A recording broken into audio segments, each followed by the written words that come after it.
Hello, Bill Molyneux here with Josh Warliff and Goober the Traveling Bear. And there's Goober. Now, Josh has all my board war games, and he's going to be selling them on eBay. In the comments, you'll have his eBay account number. But Josh, you're the 3D printer king. Can you tell me what you've been working on? So I've got this stuff that I printed for Bill here. Some FT-17s in 54 millimeter. And I did these with two turrets. Wow. One's the machine gun. And the other one is 47 millimeter gun. Okay. I think it's 47 millimeter that was on these. I don't know. I forgot. And it looks like, and we have Goober mic'd up also. So in case he says anything. In case he says anything, we'll have it on video. And then we've got some other stuff that I printed for you here, Bill. Pack 36, pack 40, and some crew. All right, and crew. And I see you gave me some Russians, which is really cool, and some American paratroopers. Yep. All right. Josh, tell me what else you have going on. Well, I have this model right here that I just finished recently. And this is a model of the barn for the Bliss Farm from Gettysburg. The Elwood Woody Chris Bliss Farm. I didn't think that existed. It doesn't really. But I based the model off of some soldiers' accounts and painting by Dale Gallion, I believe. Okay. And so I just let's see. Can you do the full view? Turn it around. Sure. There's the front. All right. Side. And someone can actually email you and order one of these. They sure can. Okay. Now I can do this in up to 28 millimeter. If I try to do this in 54 millimeter, it will not fit on my print bed. Okay. So. And then it looks like you have some other buildings. Oh yeah, so these were some other buildings. This one I sculpted. These two I didn't. These are by another manufacturer, but I just 3D printed them. And wow. Yep. They're some other Civil War era houses. I believe those two were based off the Trossel house. Okay. And I have to ask, what's going on over here at the workbench? So this is my wash and cure station. And all of this garbage here is support material that prints when I 3D print in resin. And right now it's getting ready to be cured in this box over here. And once it's cured, I'm going to throw it away. Okay. And then these were some tanks that misprinted. If you want to zoom in on those, this one here had a really weird slice in the side. Well, they could be used for damaged vehicles that have blown up on the battlefield. Well, once I'm finished curing them, you can have them if you want them. All right. Oh, there's three more back here too. Man. Josh. Oh wow. Dan, look at that one. That one's got definitely got hit by a German 88 or something. Yeah, this one's got some serious holes in it. So if you want one as a blown up armored vehicle, you can take it with you. All right. Well, thank you, Josh. You're welcome.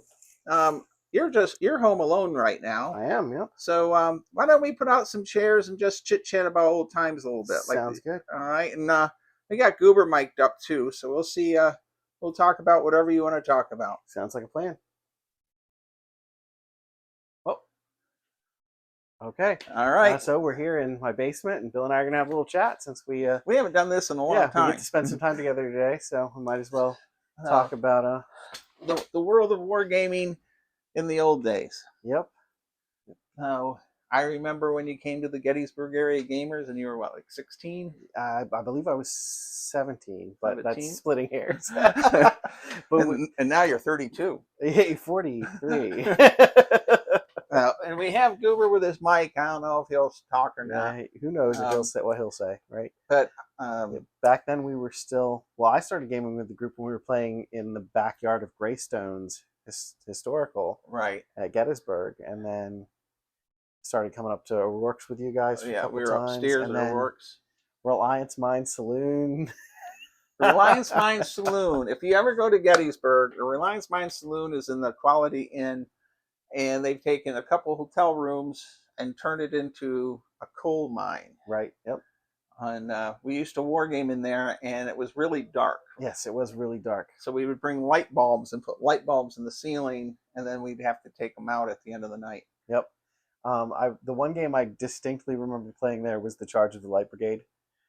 I think that That was one Bill Clark ran, or was that one you ran? I think I ran the Charge of the Light Brigade, and Yep. he painted the figures. That's right. Yep. So the memories of all these years, and I got to say, as Lisa and I are going through some hiccups and moving and everything else, and I seem like I'm not quite as nutty as the last time, but you helped for the last time too. This one is Lisa and I are just moving to the Virginia house, and it's not quite the red alert it was back in 2009. Nope. No, that was I don't know if we want to talk about that on YouTube. We'll just let that one go. So, long time ago. Yep. So, what are you going to work on, Josh? You got games and figures and comic books. Yep. Your war game world is incredible. Yeah. So currently, I'm working on. We're gonna get ready to do a Civil War game here in hopefully a couple months. So that's what I'm working on. That's why I made the Bliss Farm. The Bliss Farm. Because we're going to do that section of the Battle of Gettysburg here. Really neat. Yep. And then we're also working on. I'm working on a rule set of my own that doesn't use dice or measuring instruments. Okay. For Civil War. Well, for horse and musket in general. Okay. So that's in the works. In the works. Tim, and I have play tested it a couple of times now. All right. And we're hoping we can have something kind of finished to run a demo of it at Cold Barrage. Wow. Yep. Well, you remember we had the Elwood Woody Chris was a very famous historian and author. Yep. Wrote The Struggle for the Bliss Farm. He knew everything about the Bliss Farm. He knew the Bliss Farm descendants. But what did we used to pick on him about? Oh, the Bliss Farm wasn't really there. Right. It doesn't. Yeah. It's no longer in the middle of Pickett's Charge battlefield in Gettysburg. Just a couple little monuments. I have made a video of that. Yep. But yeah, we used to come up with some pretty nutty reasons for why it wasn't there anymore. Yeah, like aliens took it. Yep. We used to get him so irritated. He would show up right from battlefield guiding in his uniform still, and I was saying I have a lot of his stuff, including it's quite amazing. And he used to be really worried. He would take off his big sheriff type badge, which is his, the thing that would say he was a licensed battlefield guide, and put it in his pocket when he would leave because he was worried he'd get shot by somebody robbing a bank or something and think he's a police officer. I always thought that was a funny story. Yep. I have his Star Trek uniform. You have his Star Trek uniform. Yep, I do have a Star Trek uniform. That's right. He did write for Star Trek, The Next Generation. Yep. And they flew him out to Paramount and back. But it's nice you're carrying on the wargaming tradition. Are you using 28s for the Civil War game? I am using 28s for the Civil War game. So they're up there in that shelf. Cool. Right over there. Right up by Goober. Yep. Well, and 2 boxes down from Goober. By the way, today Goober is wearing the Player's Aid shirt. That is Alexander and Grant. They have a great website called The Player's Aid, and they do reviews on board war games. And since Goober brought 3,000 board war games to Josh to sell on eBay, can you talk a little bit about that? Yeah, so I'm going to start posting them here shortly. And I'll be posting a couple a day, hopefully, for the foreseeable. I'll be dead before they're all sold. And I'm going to give Bill my eBay username, and he's going to post it in the comments in case any of his fans out there want to, purchase any of his board games. And they went through, everything is complete. Josh does have a box of parts and such. But there's some unique games in there besides a lot of old Avalon Hill. The Battle for Atlanta, which is very rare, is in one of those boxes. Yeah. And Josh, what sells good on eBay of old board games? Oh, all sorts of stuff, really. Sometimes parts, surprisingly enough. I have a couple of copies of the Mutant Chronicles board war game from the 90s. And I actually paid less for the ones I have that are complete than I did for the ones that were just parts. They're just parts. Well, that's weird. Well, so we also have the giant ogre box that weighs about 60 pounds. You could kill someone with it. I don't think Josh would be able to ship that to someone, but maybe someone in the Gettysburg area would want it. You'd be surprised what I can ship, Bill. Well, I can find a box to fit that in. You can find a box to fit that. The darn thing weighs a ton. I've only played it once. I'm so embarrassed to even say that to all of you. Yep. And there was a mat in there for Hero Quest that I think we're going to hold on to, and Jim and Tim and I will probably try Yes, and get a Hero Quest game going at some point. I talked to Lisa about all the Hero Quest modules and Hero Quest and all the figures we painted, and we did give them to Josh to do what he wants with them. And I think there's 4 of the Witch King and I don't know, the Frost Giant. There's 4 modules, and with all that's going on, we decide we'll never get to the Hero Quest game. Yep. Well, I'm sure we'll play. If not on a Tuesday night, we can always. My neighbor is a big gamer too, so And he'll come over and play with me. I'm sure his wife might as well. So. and you got a couple. You got a Ford Apache that's got some parts, and then a couple of the carry-all suitcase. Yep. What are the Knights play sets? This is a Knights and Vikings play set, I believe, right? Right. With but they're pretty much parts. Right. So, so I have some parts for those here, and I have some Ford Apache parts here too. So we'll see what we can put together, and maybe we can get a whole set of one. yeah, it's amazing. I left Gettysburg in 2015, going into 16. It's weird that it's been almost 10 years. It's been almost 10 years, Yep. and Jack left us in 2011. Right. He was a great gamer in our group, and Jack Brendel of our group, he lives out in Arizona now, but he used to also be a member of Little Wars TV way back. We're talking when they were just forming, and I believe the one fellow who's a professor now was still in college to become a professor. That's how long ago that was. Been a while. So, but I have some buildings that Jack painted for me. I'll have to get those out for next time you come up. All right. Yes, Jack was a phenomenal painter. Yeah. And he's in his mid-70s now. None of us are getting any younger, Bill. Now, and it's. I had all my games in the will for Josh as it was. So living in Port Haywood, Virginia in the next several months, it's just a lot easier when I die that Josh already has them and he can keep what he wants, sell what he wants, and because driving 5 hours, 6 hours down to get them later on would be a pain in the butt. I appreciate that consideration. And also, I don't have the room down there. We have gone from a 4,500 square foot house to 1,600. Jeez. So it's like leaving a big submarine and climbing into a Japanese midget submarine. That's the size of my basement, isn't it? Yes. Yeah. We love it there. And with Lisa's health issues that are going on, it's much better for us to be there. Yep. It looks like a great place. I'll have to come down and visit sometime. You have a key. I do. I gave you a key like 2 years ago, a year and a half when I bought it. Yep. And I was like, I should go down there sometime. And it's everything's on one floor, and Lisa can't do the stairs good with her health, and so the laundry room, everything is one floor. So as far as wargaming, Josh, we've covered miniatures, boards. What the heck are over there in those white boxes, black boxes on that wall? So there are just shy of 7,000 comic books. 70,000 comic books. 7,000. 7,000 comic books. Yep. And I'm actually thinning my collection down quite a bit now. It was a little scattershot, but I've been going through it and just kind of like isolating down to the series that I really want to collect and kind of selling a lot of the other stuff off. So if you look at my eBay store, there's some comic books on there. Okay. Some graded comic books, some raw comic books. There'll be your games on there. There's a... What is your eBay store? It is WC Leather. WC Leather. Yep. That's it? Yeah.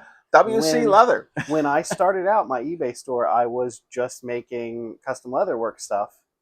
And so, Wart Left Custom Leather was my original eBay handle. So WC Leather. Yep. Wow, that's pretty easy to think. It's easy enough, yep. I don't know.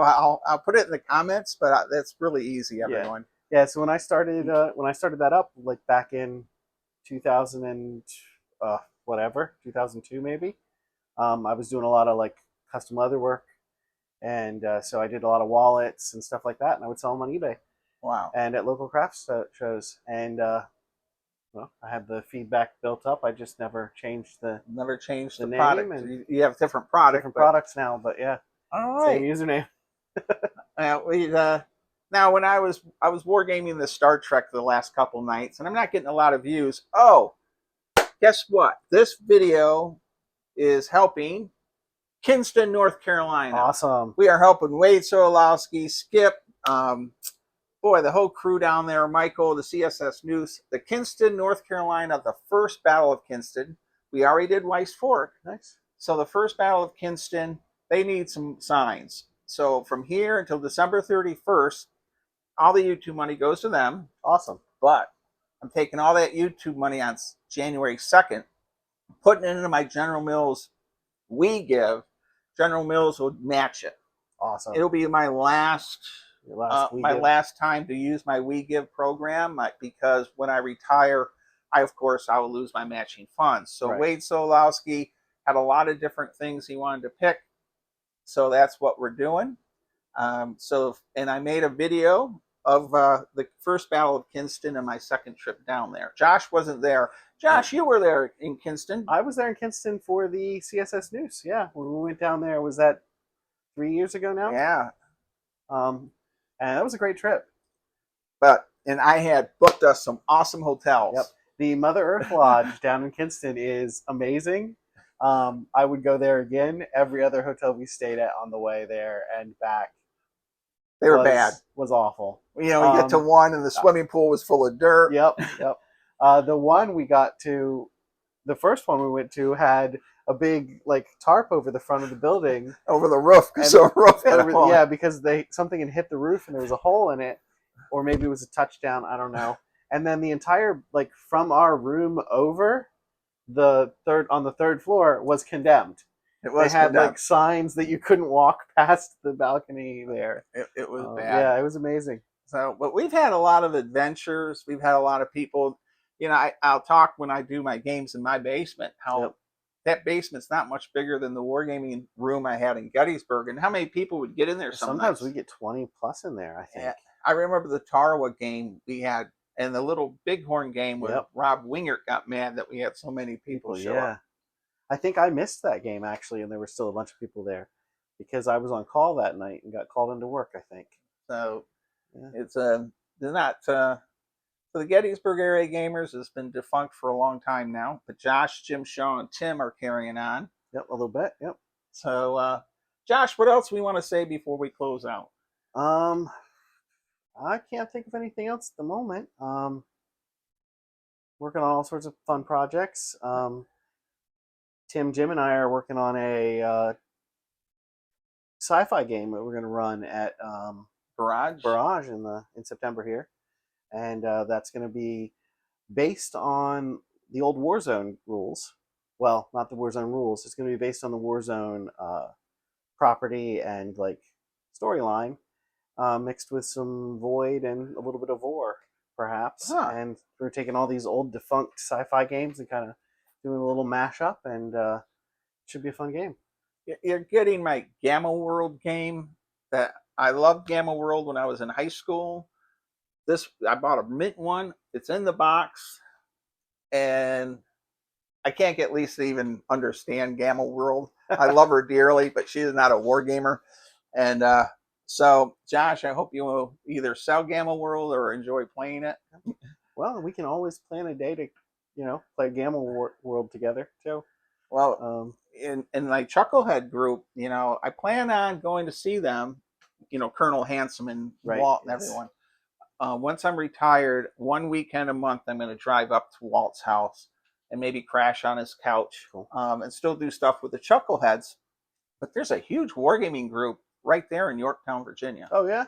And they run 4 wargame conventions a year. Nice. Williamsburg Muster is one that I always go to in February. So, Josh, I guess we'll have Goober. He doesn't want to say anything. I guess I haven't heard him say anything yet. No, and he's being quiet tonight. But I appreciate all of you that have sent kind notes. The last few weeks has been very frustrating. I'll put it that way. But we're carrying on. Winston Churchill, I've been watching a lot of Winston Churchill and FDR documentaries about getting through World War II. Yep, there's some interesting stuff there. And he has some really good quotes, like, when you're walking through hell, just keep walking. Right. Don't stop, just keep going. So, and I'm very fortunate to have so many friends. And all my book collection, I donated all them to a historic site at Awesome. Fort Frederick. And that was a huge carload of books. And Robert Ambrose is very happy. And a lot of my furniture we've already donated to Jerusalem Mills. Awesome. So That's fantastic. we'll close this out with stay safe, be kind, And be courteous. and be courteous. And Colonel Handsome of the Chuckleheads, who he loves this Be True to Your School. He's an ABBA Beach Boys fan. Okay. I can see that. Okay. I don't know if they both match, Josh. So you and Goober can wave goodbye. And bye-bye, everyone. Thank you for watching.